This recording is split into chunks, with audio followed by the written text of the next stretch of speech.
Assalamualaikum dokter. Waalaikumsalam. Gimana dok hari ini kabarnya? Sehat. Semangat ya dok? Semangat. Biar tetap sehat cantik. Siap dokter. Dokter sebelumnya saya mewakili tim podcast. Terima kasih banyak dokter mau duduk di kursi dari pemateri pada hari ini. Sebelumnya untuk kita masuk ke materi ini kan kita mau berbicara atau diskusi tentang talasemia dokter ya, terutama pada anak ya dokter ya. Benar. Nah sebelumnya saya memperkenalkan dulu kepada viewers kita di luar sana. Jadi dokter Elsa ini kepanjangan namanya adalah dokter Elsa Maimun, spesialis anak, konsultan hemato-onkologi di rumah sakit kita RSUD Kanujoso Jatiwibowo Balikpapan ya dokter. Ya, benar. Seperti kita tahu pada triwulan tahun 2021 bahkan 2020 kasus untuk talasemia ini semakin meningkat, semakin banyak ya dokter. Benar. Dan salah satu diagnosa terbanyak dari 5 diagnosa yang ada. Dan talasemia masuk nomor 2 atau 3 kalau nggak salah.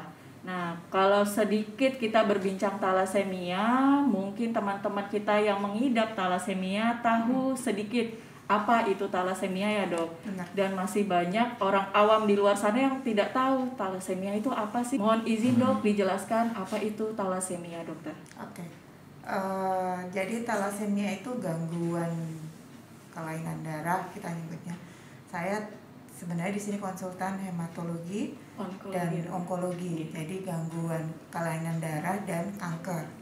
Khusus pada anak, beda dengan dewasa soalnya. Nah, talasemia sendiri gangguannya di mana? Sel darah merah yang diproduksi sumsum tulang yang harusnya berumur 120 hari atau 3 bulan untuk anak dengan talasemia hanya bisa bertahan sekitar 2-4 minggu. Jadi jauh lebih cepat ya dokter ya. Dan itu tergantung dari severitasnya. Dia masuk tipenya yang mana? Ada yang mayor, kita nyebutnya ada yang minor, ada yang mayor, ada yang intermedia. Kalau minor mungkin bisa bertahan 1-2 bulan atau 3 bulan, kadang malah beberapa tidak ketahuan. Tapi kalau pada intermedia nanti tergantung dia nanti penampakannya sebagai apa, kita bilang prediksi nanti dia sebagai minor atau mayor karena berbeda. Nah yang kita tangani sekarang yang terdeteksi biasanya yang mayor. Mayor itu gejalanya apa? Anemia berulang. Jadi ada kata berulangnya, nggak cuma anemia sekali terus selesai. Anemia berulang mulai dari kapan? Pasti dari bayi sebenarnya. Tapi di beberapa pasien kadang ketawanya sudah umur 6 tahun, 5 tahun. Iya benar. Kenapa? Karena orang tuanya nggak tahu kalau anak ini pucat sebenarnya. Dan kita kan sebenarnya sudah pinter, jadi proses kompensasinya akan jalan. Jadi yang tadinya anemia dia akan produksi darah besar-besaran pasti. Tapi nanti akan ada satu titik di mana anak ini badannya sudah nggak bisa kompensasi. Jadinya sampai habis, kadang datang dengan HB3 di kita, baru nanti kita cek pemeriksaannya juga.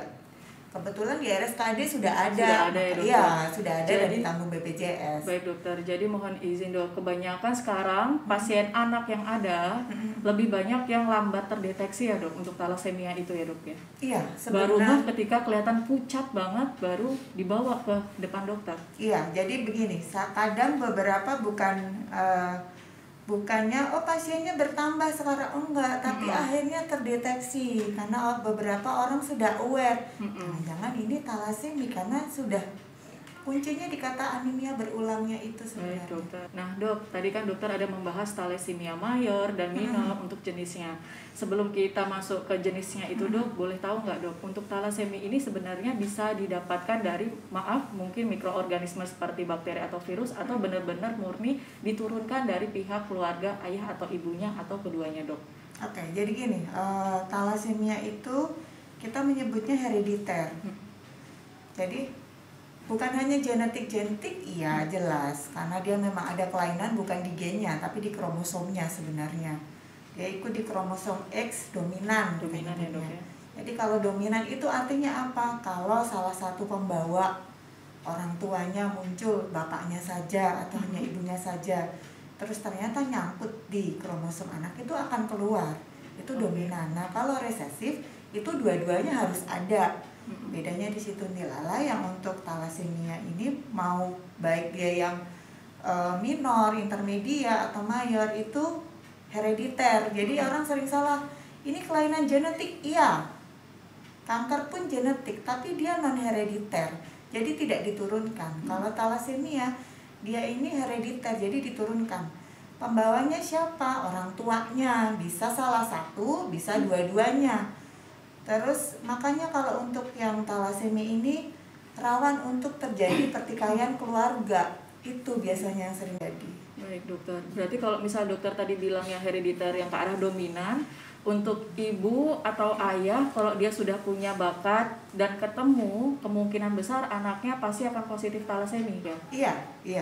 Tapi begini, tetap ya, kalaupun kedua orang tuanya pembawa, Baik, dokter. tetap akan ada resiko sampai seberapa, sampai kalau ada hitung-hitungannya bilang ya 1/16 gitu kan. Bukan berarti punya 16 anak yang satu nanti baru kena, enggak, setiap anak. Tapi ya begitu, kalaupun umpamanya punya anak 4, ternyata keempat-empatnya dia membawa, nyangkut yang di situ, ikut yang pas kena kromosomnya, ya sudah pasti akan empat-empatnya juga akan talasemia. Pasien kita juga ada yang kakak adik, terus ada yang adiknya terdiagnosis, setelah itu di screening keluarganya, kakak adiknya yang lain, siblingnya yang lain ternyata normal, itu juga bisa. Dokter mohon izin, untuk talasemia berarti mengikuti kromosom yang X itu ya dok ya? Berarti kebanyakan pasien talasemia lebih ke arah laki-laki atau perempuan? Beda dengan hemofili. Jadi beda pada yang ini perempuan laki-laki sama, karena perempuan biarpun 2X, X-nya yang satu kena, yang satu aman, dia tetap akan muncul. Iya, itu dominan kita nyebutnya. Baik dokter, siap. Nah dokter, kita lanjut ke pembahasan talasemia mayor sama minor. Kalau pada kasus sehari-hari dokter ketemu sama pasien, lebih banyak mana pasien yang mengidap talasemia mayor atau talasemia minor? Oke, jadi gini, karena dia herediter dan gangguannya di kromosom, itu kita tidak bisa mengatakan pasiennya akan bisa kita sembuhkan. Baik, hanya bisa dengan gejala. Kalau pertanyaan berikutnya, apakah memang benar-benar bisa sembuh? Dalam artian dia tidak akan transfusi, produksi sel eritrositnya bagus, bisa apa? Transplant sumsum tulang. Jadi kita ganti pengkode eritrositnya. Jadi pada talasemia itu gangguannya di mana? Di bone marrow-nya, di sumsum tulang, eritrositnya itu sudah bermasalah. Harusnya dia membentuk yang kayak donat, bagus, mentul kalau orang bilang. Ini bentuknya bukan seperti itu. Jadi dia bertabrakan dengan fasa darah, pecah. Itu kenapa dia cepet banget pecahnya. Karena kenapa? Membrannya dinding eritrositnya itu, dinding sel merahnya nggak kokoh. Itu yang terjadi. Nah, pada pasien kita di sini mana yang banyak? Yang banyak pasien kita beta mayor, beta HBE juga. Jadi jenisnya macam-macam. Ada talasemia alfa, talasemia beta, talasemia beta HBE, itu yang muncul di situ. Banyak sekali jenisnya. Khasnya di mana? Sama, tinggal lihat dari mayor minornya. Kalau minor, kadang dia tidak perlu transfusi karena target kita yang penting di atas HB10. HB10 itu kita pikir dia jantung aman, otak akan teroksigenasi dengan aman karena HB-nya masih cukup bagus. Itu sebenarnya. Terus selama kami di sini kita membuka pelayanan hemato-onko, awal pasien talasemia di sini yang transfusi rutin itu sekitar 25 pasien. Itu gimana dok? Per hari atau per bulan? 25 totalnya, total pasien. Jadi nanti dia akan transfusi setiap 2-4 minggu. Sekarang pasien kita 40. Belum lagi yang rujukan dari luar kota, yang kita kembalikan lagi ke dokter anak yang di sana. Jadi sebenarnya banyak. Makanya kalau kita dapat pasien, terus setelah itu kita edukasi orang tuanya untuk screening. Nah, permasalahannya untuk screening harus dengan biaya sendiri. Berarti tidak ditanggung ya dok ya? Tidak ditanggung kecuali bergejala. Padahal kalau talasemia minor, kita juga nyebutnya minor itu masih muncul gejala atau tritalasemia. Tritalasemia itu pembawa aja, nggak muncul, HB-nya masih bagus di atas 11, anaknya aman, kadang ibunya juga hanya tret saja, nggak kelihatan, nggak keluar gejalanya.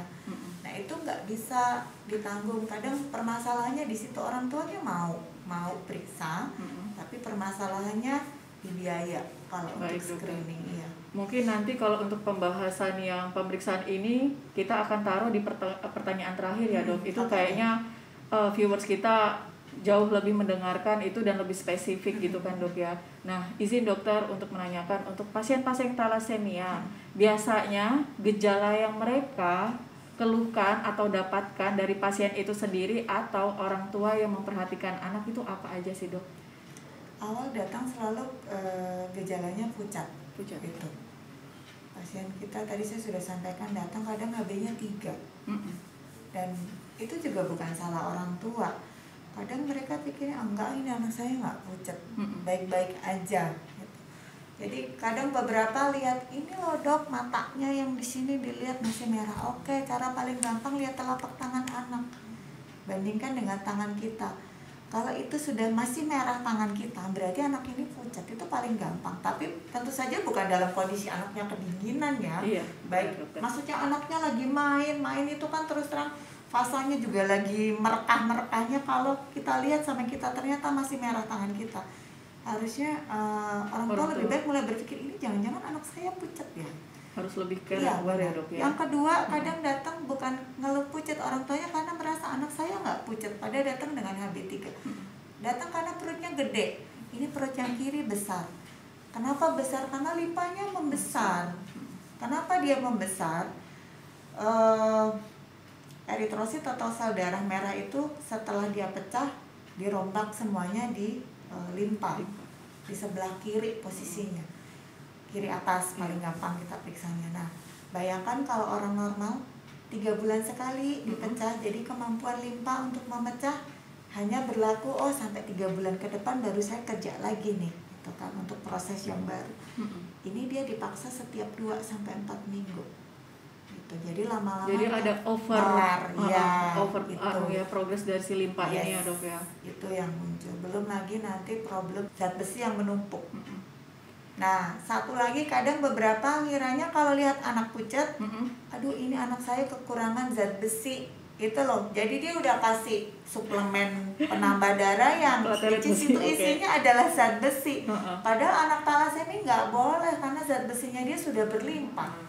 Kita malah kasih obat untuk narik besinya. Baik dokter, makanya itu semoga nanti untuk materi podcast ini bisa ngebuka pola pikir orang tua agar jauh lebih membawa anaknya lebih aware dan konsultasi ke dokter spesialis, terutama dokter spesialis anak. Nah dokter mohon izin, tadi kan dokter sudah menyebutkan kalau misalnya ciri-ciri anak yang thalassemia adalah pucat, kemudian ada perutnya agak kembung tapi lebih ke arah pembesaran yang sebelah kiri atas ya dokter. Nah ada nggak dok kekhasan dari pasien-pasien anak thalassemia, mungkin dari segi bentuk wajah atau kulitnya atau apapun, ada yang lebih mencirikan ke arah thalassemia? Oke, jadi gini, kita nyebutnya dia facies gule ya. Jadi kenapa pada anak thalassemia yang dalam tanda petik tidak terjaga HB-nya dengan baik? Beberapa pasien kami yang terdiagnosis awal, setelah itu dia HB-nya dijaga, kita maintenance tinggi terus, itu nggak ada perubahan tulang. Nah untuk pasien yang muncul itu kenapa ini dahinya biasanya menonjol, terus hidungnya pesek. Setelah itu tulang pipinya dia juga menonjol sama gusinya kayaknya jadi itu. Kenapa bisa terjadi? Karena tadinya sumsum tulang yang dipakai untuk produksi darah itu di tulang panjang, tulang lengan, tulang paha, tulang kaki, tulang lengan bawah. Tapi pada satu ketika anaknya anemia yang tadi saya sampaikan proses kompensasi, akhirnya sumsum tulang, sel-sel pipi kita nyebutnya, sel-sel pipi di mana di wajah itu dipaksa untuk produksi, yang ada akhirnya mereka juga membesar, produksinya seperti yang tadi. Tapi tetap kalau umpamanya kita sampaikan ke orang tua, bu ini anaknya memang wajahnya kayak gini, iya memang dia pesek, niru siapa, akhirnya itu yang disampaikan. Iya, jadi memang kesannya pada pasien thalassemia yang tidak terkontrol anemianya sejak awal, itu ada perubahan di bentuk wajah yang paling orang tuanya paling bisa mengenali. Kalau yang tadi saya sebutkan yang lain, biasa mereka nggak aware. Anak saya kok pesek ya? padahal umpamanya bapaknya mancung, dari kita keturunan mancung itu juga sering itu. Nah kalau umpamanya yang ditanyakan tadi, apakah kulitnya bisa menghitam? Bisa, karena numpuk zat besi di situ. Tapi itu biasanya munculnya di anak yang sudah masuk usia remaja, karena saking banyaknya zat besi yang dihasilkan dari eritrosit yang pecah. Baik dokter. Dokter, selama dokter praktek untuk khusus pasien talasemi, biasanya paling banyak itu pasien dokter usia berapa dok untuk sekarang? Pasien kita termuda yang terdiagnosis usia 4 bulan. 4 bulan ya dok ya. Dan yang paling tua dok? Ada 17 tahun 5 bulan. 17 tahun. Dan itu sepertinya dia nggak mau pindah dari anak.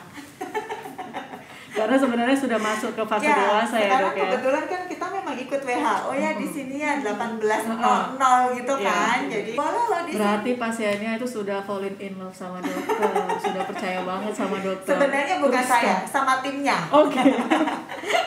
Baik dokter. Dokter mohon izin, gimana nih dok cara orang tua biar lebih aware sama anaknya, selain kita memperhatikan mungkin ada kelainan bentuk fisik anak, mungkin dari pemeriksaan apa saja yang bisa dilakukan orang tua biar jauh lebih kayak, oh anak saya harus saya periksain ini, tapi tidak melebihi budget mereka. Kadang-kadang kan ada orang tua yang ingin diperiksakan semua ya, kayak gitu dokter. Monggo dok. Jadi gini, kadang kan entah biasanya ini mereka ketangkepnya nggak sengaja, umpamanya periksa ke puskesmas atau periksa ke dokter anak atau ke rumah sakit karena demam atau apapun, periksa darah. Jadi tolong kalau umpamanya disampaikan, Bu ini anaknya anemia, entah anemianya berapapun. Kadang beberapa kalau yang minor HB-nya masih 10. Tolong jangan berinisiatif dulu untuk memberi suplemen besi gitu loh. Dari DL, dari kita bilangnya darah lengkap yang biasa dicek, entah anaknya demam kan biasanya cek darah ya, cek darah minimal itu. Lihat aja HB-nya, kalau ini anak kok HB-nya 10-an atau malah di bawah 10, segera cari dokter anak.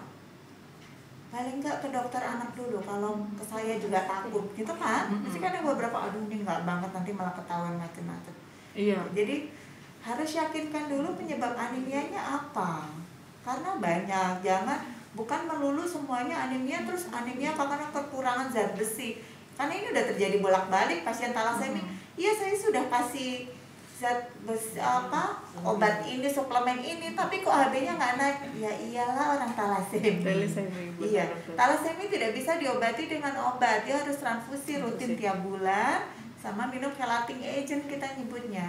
Chelating agent itu apa? Untuk narik zat besinya biar nggak numpuk. Pertama nggak numpuk di hati, yang kedua nggak numpuk di jantung, tidak menumpuk di organ lain. Dan kalau sudah sampai hitam itu berarti sudah yang lainnya udah penuh. Kenapa dia nyusup ke kulit? Oke dokter, baik. Nah ini pastikan salah satu informasi dari dokter Elsa biar orang tua di luar sana ataupun rekan ataupun saudara, ketika anak kita atau saudara kita memeriksakan cek darah lengkap itu didapatkan fase anemia atau HB di bawah dari 10, lebih baik kita langsung mengkonsulkan ke dokter spesialis anak ya dokter ya. Karena ditakutkan kalau ada penambahan terapi apapun itu malah memperberat kondisi si anak ya dok ya. Baik. Nah dokter mohon izin, apakah untuk pemeriksaan talasemia ini dengan cek darah lengkap itu bisa terlihat dari mungkin volumenya darahnya di situ untuk sel darah merah, atau mungkin ada penambahan pemeriksaan lanjut? Jadi kalau anemia yang terbanyak di sini memang yang pertama memang benar anemia defisiensi besi. Itu kenapa akhirnya semua orang dikasih suplemen besi gitu kan? Benar sekali gitu. Pokoknya anemia kasih. Pokoknya kalau ngeliat volume udah turun, sama MCH turun langsung. Suplemen besi itu udah bolak-balik ketemu. Yang ada saya hanya ngomel karena jadi kerjaan baru harus ngeluarkan zat besinya. Jadi nambahin kerjaan gitu ya pasien karena juga anaknya gitu kan. Jadi pemeriksaan pertama kita tetap yang akan kita lakukan di sini, biarpun dia rujukan dari luar, kita akan periksa ulang di sini. Kita periksa DL, darah lengkap, dan pemeriksaan sel darah tepi dulu.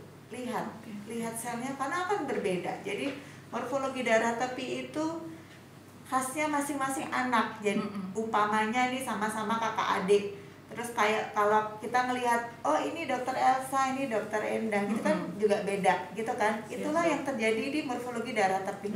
Oh ini mukanya anemia defisiensi besi, ini mukanya talasemi, ini mukanya penyakit kelainan darah yang lain. Jadi kita cek itu dulu. Kalau nanti dari di situ keluar, oh ini kemungkinan keluar DD pasti, differential diagnosis.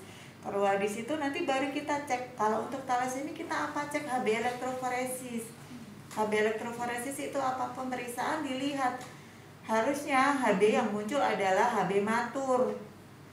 Yang pada talasemia yang muncul adalah yang tinggi adalah HBF, HB fetus. Harusnya pada saat usia 1 tahun kita punya itu HB fetus. HBF itu. Bayi pasti pakai itu dulu. Sampai usia 1 tahun harusnya sudah habis. Ya. Nah pada talasemia dia masih ada, itulah kenapa yang membuat kondisi permukaan eritrositnya berubah. Karena dia nggak akan bisa dalam kondisi yang bagus. Itu pemeriksaannya ada kok di kita. Nah, tapi kebanyakan orang tua sekarang, atau nggak orang tua sekarang, keseluruhan masyarakat Indonesia lebih percaya sama Mbah Google. Jadi misalnya mau periksa ini, buka Google dulu. Daripada ketemu dokter kan banyak lagi biaya segala macam. Padahal kalau mereka pinter, pemeriksaan atau diagnosa kan ada yang diklaim BPJS, dibantu BPJS atau asuransi tertentu. Nah, jadi semua dicekin, akhirnya mereka kebablasan dari finansialnya gitu kan dok. Jadi lebih baik kalau misalnya didapatkan hasil yang tidak bagus kepada anak atau diri kita sendiri, kita langsung mengkonsulkan ke dokter. Untuk arah selanjutnya pasti akan diarahkan oleh dokter ataupun dokter spesialis yang sedang jaga saat itu kan dok. Nah dok, biar teman-teman kita ataupun masyarakat di luar sana tidak kebingungan bagaimana sih dok alur pelayanan di rumah sakit kita untuk kalau misalnya kita mau ketemu dokter Elsa nih, mau konsultasi perihal anak kita yang kemungkinan mungkin kita lihat ciri-cirinya sudah ke talasemi kayak gitu dok. Apakah kalau misalnya saya tinggal di Penajam gitu dok, bisa langsung ketemu dokter atau gimana, atau kita harus mengikuti prosedur yang ada kayak rujukan atau bagaimana dok? Nah ini yang masalah rujukan ya. Kalau saya mungkin hanya bisa berbicara yang untuk area Balikpapan ya. Area Balikpapan itu karena waktu itu kita sudah ketemu dengan BPJS, jadi bisa dimudahkan dari fase 1 itu bisa langsung straight ke polihematologi onkologi anak. Jadi bukan ke poli anak. Bukan ke poli anak ya, kalau rujukannya ke poli anak nanti akan dirujuk lagi ke saya. Jadi silahkan tidak perlu berjenjang istilahnya. Tapi kalau untuk di area luar Balikpapan itu sepertinya prosesnya masih sama. Gitu. Jadi tetap ke fase 1, nanti lewat ke mana ya, rumah sakit berjenjangnya ya, nanti baru terakhir ke saya. Tapi nggak usah khawatir, maksudnya gini, biasanya kalau teman-teman dokter spesialis anak yang sekaltim itu biasanya mereka kan kontak duluan, gitu. Nggak usah merujuk pasien ini ya, gitu. Jadi nggak usah khawatir akan istilahnya kalau orang Jawa dipakapi sendiri, enggak. Kami semua di sini juga tahu batasnya harus seperti apa pelayanan ke pasien. Gitu. Iya, masyarakat tahu di luar sana dokter itu sibuk. Padahal di tengah kesibukan kita masih melakukan koordinasi dengan teman-teman sejawat ya dok ya khususnya. Apalagi perihal rujukan untuk satu pasien pasti kita berkoordinasi dari fase 1 ke rumah sakit rujukan, mungkin rumah sakit tipe C atau B. Kemudian nanti akan berkoordinasi dengan rumah sakit di dokter-dokter yang di tipe A seperti itu ya dok ya. Jadi tidak terlepas dengan koordinasi. Nah, balik dengan istilah koordinasi. Apakah pasien-pasien talasemia itu kan kebanyakan memang ada anak yang usia 4 bulan atau setahun yang nggak mungkin kan dok dikumpulkan dalam forum, mereka kan belum ngerti bacanya gitu kan dok. Nah, apakah orang tua pasien-pasien dengan talasemi ada dikumpulkan dalam satu grup dokter sehingga ketika dokter memberikan informasi-informasi terkait talasemi ataupun pengobatan ataupun cara untuk pencegahan ke arah gejala yang jauh lebih berat ada di share di grup itu dokter? Di hematologi gangguan kelainan darah kita kan bukan dalam artian bisa sembuh, hanya kita mengobati gejalanya biar tidak severe gitu kan. Jadi untuk talasemi itu sudah terkoordinir. Jadi ada POPTI namanya, Perkumpulan Orang Tua Talasemi Indonesia. Satu Indonesia dia terkoordinasi dengan baik. Dan setiap provinsi ada cabangnya, setiap kota ada cabangnya. Nah kebetulan kita yang di sini ada cabang Popti Balikpapan. Yang mengkoordinir siapa? Orang tua pasien itu sendiri gitu. Jadi kenapa kita bisa lebih nyaman sebenarnya untuk Bu datang hari ini, kita bisa bikin ngeplot jadwal. Ngeplot jadwal datangnya setiap hari Selasa, setiap hari Senin, setiap itu sudah ada. Jadi kita kerjasama dengan mereka. Mereka sendiri sudah punya, sekarang kan sudah teknologi seperti ini ya, sudah punya WA group sendiri. Jadi kami di situ nebeng malah. Kita minta dimasukkan. Iya. Dokter minta dimasukkan. Perawat tepatnya. Oh ya, oke. Salah satu perawat kami masuk ke grup itu, kepentingannya apa? Untuk satu, menginformasikan. Iya, benar. Pokoknya kayak sepele. Kayak kemarin tanggal merahnya tanggal berapa ganti ternyata liburnya. Nah, benar, mungkin buat kita nggak masalah. Buat pasien yang mungkin dia nggak punya sosmed, nggak baca, dia kan nanti bisa diinfo di situ. Kita pasti akan sampaikan. Jadi apapun, kayak nanti mungkin kita mau pindah ruangan, kita pasti akan sampaikan. Kita sudah di ruangan ini, polinya masih di lantai 1 atau gimana, itu kita semua sampaikan di situ. Sampai info kesulitan darah, ini telah kita sampai sekarang. Iya sih dokter. Mungkin karena kalau kesulitan darah itu salah satunya di tengah pandemi ini, mungkin kebanyakan masyarakat takut mungkin ya dok untuk melakukan donor. Nah ini yang mau kita ajak sebenarnya. Gitu sudah dokter. Mohon izin, kalau terkait tadi ada forum talasemi kan dok, otomatis kan ada kegiatan-kegiatan di dalamnya. Nah sebelum pandemi dan setelah pandemi ada perbedaan nggak dok ketika dokter melakukan promosi kesehatan? Mungkin sebelum pandemi dokter ada melakukan workshop mungkin atau seminar, dan setelah pandemi mungkin saat pandemi ini dokter melakukan kayak Zoom itu terlaksana nggak dokter untuk teman-teman kita atau adik-adik kita yang talasemi ini dok? Sementara memang belum ya, karena juga risiko COVID untuk pasien kami juga tinggi. Pasien biarpun talasemi, anemia iya, tapi kalau dia splenomegali itu juga risiko untuk severitas kalau dia kena COVID kan juga besar. Biarpun beberapa pasien kita kena dengan gejala ringan. Alhamdulillah kita juga senang banget. Jadi sebelum pandemi kita pernah mengadakan pertemuan. Intinya apa? Saya tuh sebenarnya cuma pengen orang tua tahu anak saya sakit talasemi, oke, tapi modelnya yang apa? Saya harus ngapain? Cara minum obatnya bagaimana? Jangan sampai orang lain lebih tahu dari orang tuanya sendiri, sebenarnya kan itu. Terus mereka sendiri juga punya kegiatan, mereka main kemana. Karena intinya sebenarnya biar rasanya akrab, kekeluargaan. Selama pandemi terus terang kita belum berani. Tidak berani. Tapi untuk forum tetap aktif berjalan ya dok ya? Aktif ya, apapun, nggak ada darah, ngomong. Dokter, ini kan ada info yang terbaru terkait vaksinasi, ya kan? Kan ada vaksinasi sekarang usia 6 sampai 12 dan di atas 12 sudah diperbolehkan. Nah, kita tidak menyebut merek vaksinnya dok ya. Nah, untuk adik-adik atau pasien kita yang talasemi itu diperbolehkan tidak dok untuk vaksin COVID tersebut? Boleh banget. Sudah boleh dok ya. Jadi rekomendasi dari UKK hematologi yang dari IDAI memang tidak boleh diberikan untuk satu pasien on kemoterapi. Iya. Atau tidak on kemoterapi, dia pasien kanker atau pasien imunokompromis. Talasemi sampai hemofili pun itu boleh dengan aturan. Ada aturannya, bukan aturan harus pakai obat ini, enggak. Aturannya lebih tepatnya sebelum disuntik harus ngapain gitu. Itu kita juga sudah sampaikan di grup, boleh. Dan mungkin sekalian di sini saya sampaikan, kalau memang dari puskesmas atau fasilitas kesehatan yang memberikan vaksin minta surat keterangan, silakan, kami punya formnya di poli.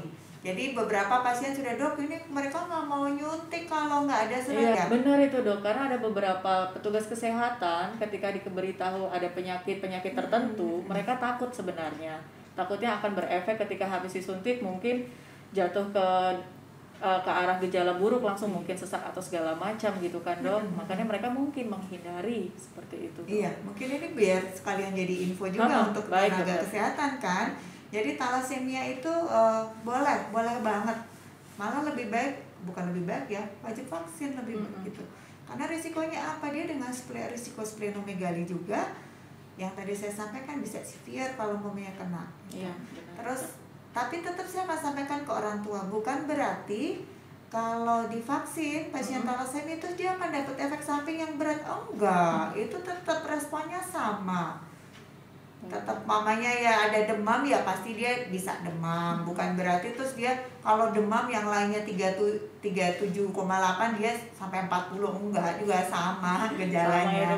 Iya, karena tetap tidak menutup kalau orang tuanya juga panik gitu loh. Benar. Boleh nggak sih dok ini vaksin? Oh boleh banget, malah jangan nggak vaksin. Nah, benar. Berarti untuk teman-teman nakes di luar sana kalau mendapatkan pasien yang memiliki komorbid tertentu, kalaupun kita takut memberikan, kita kembalikan lagi ke dokter spesialis terkait ya dok ya. Nanti diminta keterangannya apakah diizinkan atau tidak untuk dilakukan vaksin. Jadi untuk pasien dan nakes sama-sama aman dan aman juga untuk pasien ya dok ya. Nah habis itu dok mohon izin. Ini kan kemarin kan thalassemia diperingatin itu per tanggal 8 Mei ya dok ya. Nah biasanya per tanggal 8 Mei itu ada acara khusus nggak sih dok untuk memperingati hari thalassemia tersebut? Kita sebenarnya kalau kelainan darah kita banyak ya. Jadi kalau mau semuanya diperingatin kayaknya kita dari tanggal 1 Januari sampai 31 Desember full. Nanti jadi ada hari anak. Nanti kita cuma sibuk bikin acara. Iya benar. Itu biar nggak apa-apa jadi kerjaan tambahan butut. Jadi sebenarnya kalau untuk dokter memperingati pasti kan hari-hari untuk penyakit memperingati dan menghargai perjuangan dari teman-teman yang mengidap itu difokuskan biasanya diplotkan setahun itu berapa kali? Kebetulan kita kemarin launching kan November 2019 ya. Iya, setelah itu langsung COVID. Tapi kan sudah lagi dibikinin itu dok center khusus tuh. Iya, itu. Jadi agak repot. Kita nggak sempet bikin acara ini itu karena waktu beberapa pasien juga ternyata terinfeksi gitu kan, jadi kerjaan kita juga jadi banyak. Sebenarnya semuanya kita fokuskan untuk acara besarnya. Wih, acara besar. Gaya banget kita. Itu biasanya nanti kita upload di bulan November pas ulang tahunnya kita. November 10 November, iya. 10 November itu. Lagi dong, Dok. Kenapa? Potong kue. Enggak, tumpeng dong. Kan kita Indonesia. Iya, benar. Jadi diplotkan di tanggal 10 November. Iya, tanggal 10 November itu biasanya kita yang ngasih bingkisan ke pasien. Benar-benar. Yang pertama sebagai ucapan terima kasih kita, mereka sudah percaya ke kita dan kerjasama yang baik. Karena kan ini nggak ada yang sebentar, pasien kita panjang semua. Iya, benar. Ada yang seumur hidup istilahnya kan begitu kan. Benar. Terus yang kedua juga biar mereka merasa oh ini rumah kedua, bukan datang ke sini nangis gitu. Nanti bisa deh mungkin kalau nanti viewernya mau lihat poli paling kayak taman kanak-kanak, mungkin malah polinya kita ya hematologi, onkologi, dan kayaknya seperti itu satu-satunya poli yang pasiennya bisa marahin dokternya kalau datang telat. Bukan marahin dok, maksudnya kan curcol karena dokter mereka sudah nyaman banget sama dokter gitu. Dokter kok marah-marah ya. Saya belum makan siang loh. Terus gimana dok kalau misalnya selain ngasih bingkisan, dokter lagi ngasih bingkisan, apalagi misalnya mungkin ada nonton bareng kah atau gimana? Belum berani. Sebenarnya kita rencananya banyak. Kebetulan ini tim kami hemato-onko ini kan mulai dari kepala ruangnya sampai anak buah itu tiktoker semua itu satu gitu kan. Jadinya kenapa bisa akhirnya nyambung dengan pasien gitu. Terus happy banget anak-anak di situ. Jadi kita rencananya itu udah banyak mau main ke sini, bikin acara di sini gitu kan. Tapi kan sampai saat ini karena Covid ya udah mundur harus membatasi ya dok ya. Insya Allah ya. Jadi sementara adik-adik di luar sana aktif liatin TikTok dari Rumah Sakit Kanu Joso ya. Mungkin di situ nanti diselipkan edukasi yang pasti. Betul, ya dok ya. Terus lihat IG-nya kita juga. Baik. Oh ada IG-nya kan dok? Nanti dulu promosinya. Bentar itu ya nanti promosinya. Dokter izin tadi kan dokter ada bilang terkait tidak ditanggung BPJS ataupun asuransi. Ya untuk yang tidak bergejala, jadi harus dimunculkan gejalanya. Gimana caranya pemeriksaannya dok ya? Jadi gini, tetap kalau kita ikut ke ilmuwan, salah satu keluarga kena dan itu jelas penyakitnya herediter. Herediter. Jadi satu keluarga yang lainnya, siblingnya, kakak adiknya, sarannya dicek. Bukannya terus, oh ini adiknya nggak pernah pucat, terus dibikin pucat. Ya nggak bisa. Itu tetap kita sarankan kalau ada biaya, ayo cek. Gitu. Tapi kalau nggak bisa, karena kita juga ada aturannya. Maksudnya bukan hanya aturan BPJS loh, aturan keilmuan kita. Sekarang kita cek, maunya ini anak datang dok, saya khawatir. Ke Vaskes 1 pun kalau nggak ada ceritanya anak ini pucat, nggak mau dokternya rujuk dengan alasan apa? Masa dengan alasannya karena adiknya dia talasemia, toh nggak mungkin gitu ya. Jadi memang agak kesulitannya memang di situ gitu. Kenapa kita tetap sarankan? Yaitu sebenarnya menjaring kalau ternyata jangan-jangan dia talasemia minor atau talasemia. Dan pertanyaan yang sering muncul dari keluarga pasien adalah, Bu, ini saya udah cek adiknya nih, ternyata dia talasemia, gitu kan? Berarti saya ngapain? Silakan cek 3-6 bulan. Cek dulu, kalau memang HB-nya sampai di bawah 10 ya nanti kita transfusi. Atau dia sudah ada talasemianya. Dan pertanyaan kedua yang sering muncul, nanti kalau dia apakah nggak ada screening kalau nanti dia nikah? Karena kan takutnya nanti dia berisiko membawa calonnya. Pertanyaannya saya kembalikan, kalau nanti udah besar anaknya, calonnya dia ternyata TRIP, apa yang mau nggak jadi?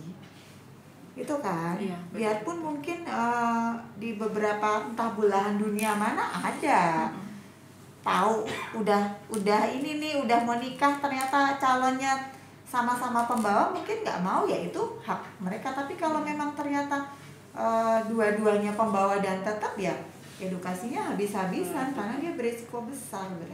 Berarti terkait misalnya terklaim atau tidak baik BPJS atau asuransi, kembali lagi dipaskan dengan gejala, kemudian pemeriksaan lab dan lain-lain ya dokter. Dan kalau misalnya asuransi saya nggak tahu ya. Kurang tahu ya. Kita lebih ke arah BPJS ya dok ya. Kemudian kalau misalnya masyarakat di luar sana kalau mau deteksi dini tidak ada gejala, otomatis kan jatuhnya ke duit pribadi saja ya dok ya. Karena ibarat kata kalau kita memikirkan ditanggung atau enggak, lebih utama adalah safety kita dan safety pasangan dulu untuk melakukan screening. Dan mungkin safety keluarga ya dokter ya. Nah karena kan kebanyakan masyarakat inginnya ditanggung, tetapi mereka tidak mikir sebenarnya kalau kita menunggu ditanggung atau tidak dengan penanggung, jauh akan lebih cepat kalau kita memeriksakan langsung dengan uang pribadi kita seperti itu. Ya mungkin siapa tahu kalau ada viewer yang terus, oh ya udah nanti saya bantuin, siapa tahu ya. Iya. Mungkin di ada forum donatur begitu. Gunanya forum itu bisa sharing seperti itu kalau ada satu pasien yang lain kesulitan. Sebenarnya dari UKK sendiri waktu itu sudah pernah ada rencana untuk jadi screening dari keluarga. Sudah bukan dari UKK, maaf, dari Popti, dari Popti sendiri, dari Popti yang satu Indonesia, tapi ya atau mungkin belum terlaksana apa karena COVID, karena apa saya juga karena COVID. Jadi sebenarnya Popti sendiri juga mereka aktifnya luar biasa gitu loh. Saya juga acungi jempol, ini bukan orang medis loh, ini orang tua pasien. Izin dokter, selama dokter praktek di Kanujoso, apa aja sih dok kendala yang dokter temukan di lapangan? Mungkin ini nanti kan petinggi-petinggi kita juga sekalian nonton ya. Nah, kan intinya adalah kita melakukan pelayanan untuk memudahkan pasien itu melakukan pengobatan di tempat kita gitu dok. Oke, yang pertama sebenarnya ketersediaan darah itu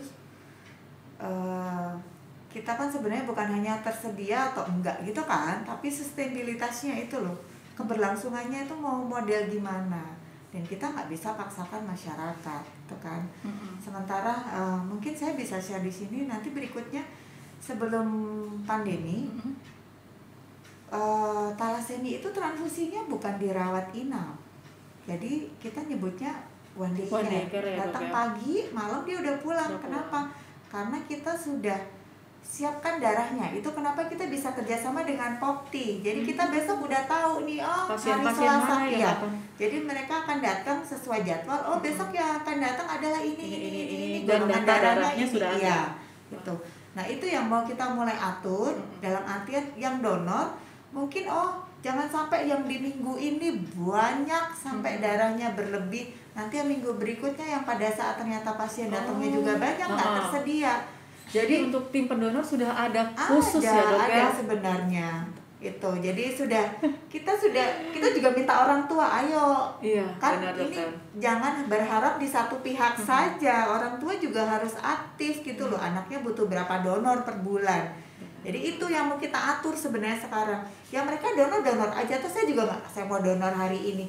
Masa ya nggak boleh mundur tanggal ini. Nah itulah yang mau kita atur sekarang. Jadi nanti kita bisa sampaikan, bapak atau ibu pendonor yang berbahagia silakan datang di tanggal ini. Iya. Karena kepentingannya pada besok adalah butuh golongan ini gitu. Mungkin di teman-teman di luar sana, ayo kita coba cari deh forum-forum sosial seperti itu ya dok ya, karena itu akan memudahkan teman-teman kita yang membutuhin banget. Benar, ya dok ini ya. dari UTD kita sudah ada, kalau misalnya mereka ke UTD kita dimasukin ke forumnya itu dok? Jadi atau kita grupnya? nanti akan share, mungkin ini kayaknya belum jadi ya, kita mau buat Google Form sebenarnya untuk ketersedia. Isinya saya bersedia golongan ini apa segala macam. Jadi nanti kita punya data pendonor lengkap. Itu kita juga mau izin, kita aturkan kapan dia datang kan per 3 bulannya, tapi per 3 bulannya datangnya di tanggal ini. Itu nyaman buat pendonornya, juga nyaman buat kita juga gitu loh. Oke dokter, mungkin dok ini kan mengingatkan kembali rencana strategis rumah sakit kita 2023 akan menjadi layanan hemato-onkologi terpadu ya. Jadi dokter harus semangat, itu kan sudah mau dipersiapkan khusus center buat dokter ya. Semoga kedepannya untuk layanan hemato-onkologi terpadu di Rumah Sakit Kanu Joso, dan niat kita adalah menjadi rumah sakit rujukan regional terutama, ngebantu masyarakat khususnya untuk Kalimantan Timur. Syukur-syukur bisa ngebantu masyarakat di seluruh Indonesia. Seperti itu. Semoga niat tulus rumah sakit kita dapat terlaksana dengan baik, dan apapun PR-PR yang sedang dipersiapkan rumah sakit kita bisa tercapai dan tepat waktu ya dok. Iya benar. Baik, dok. Dokter, mungkin sebelum kita closing, dokter mau ada pesan-pesan buat orang tua di luar sana atau pasien, dan mungkin promosi untuk sosial media yang dipunya tim dokter? Jadi saya berterima kasih sekali kerjasama yang baik dari Popti, orang tua dan pasien. Mereka bisa disiplin datang, dan beberapa nggak disiplin pasti ada. Dan mereka memaklumi saya dengan kedisiplinan dan keterlibatan yang luar biasa. Itu sebenarnya kepentingannya berkaitan dengan daya tampung dari rumah sakit rawat inap kita per hari itu. Terus saya juga menghimbau kepada masyarakat, kalau nanti Google Form kita sudah jadi sistemnya untuk model transfusi yang berkala untuk menjaga sistemnya darah yang ada, silakan berpartisipasi gitu, karena kepentingannya apa? Kepentingannya banyak gitu. Jadi bukan hanya butuh darah untuk pasien dengan perdarahan apa segala macam, karena untuk talasemi ini sudah pasien rutin bulanan. Tadi saya sampaikan pasien kita ada 40 kalau satu pasien butuh 2 sampai 4 pack per bulan. Bisa dibayangkan berapa pack yang harus kita sediakan. Itu baru yang rutin, baru yang anak, belum yang dewasa gitu. Terus silakan ikut sosial media kita di IG, apa ya Bu namanya, bala bantuan kanker anak RSKD. Nah, kanker itu digabung semua ya dok ya. Kanker anak RSKD, nggak ada titik, nggak ada underscore ya. Oke, nanti bisa dibuka, mungkin nanti dari tim kita akan menambahkan untuk alamat IG-nya, jadi teman-teman bisa ngelihat langsung ya di layarnya nanti gitu. Oke dokter, mungkin kita akhiri bincang-bincang kita hari ini. Mungkin nantinya kalau misalnya saya dadakan minta dokter sebagai pemateri, nomor saya jangan di-blok. Siap. Gitu aja dokter. Oke, semoga sehat selalu, dan semoga teman-teman di tim dokter hemato-onkologi juga sehat selalu. Amin. Semoga nantinya rumah sakit kita bisa membawa kebaikan untuk kita bersama. Iya, semoga berkah semua ya. Oke, terima kasih banyak Dokter Elsa, dan terima kasih banyak untuk viewers di luar sana. Semoga diskusi kali ini dapat bermanfaat untuk kita semua. Oke, dokter, assalamualaikum warahmatullahi wabarakatuh, dok. Waalaikumsalam warahmatullahi wabarakatuh.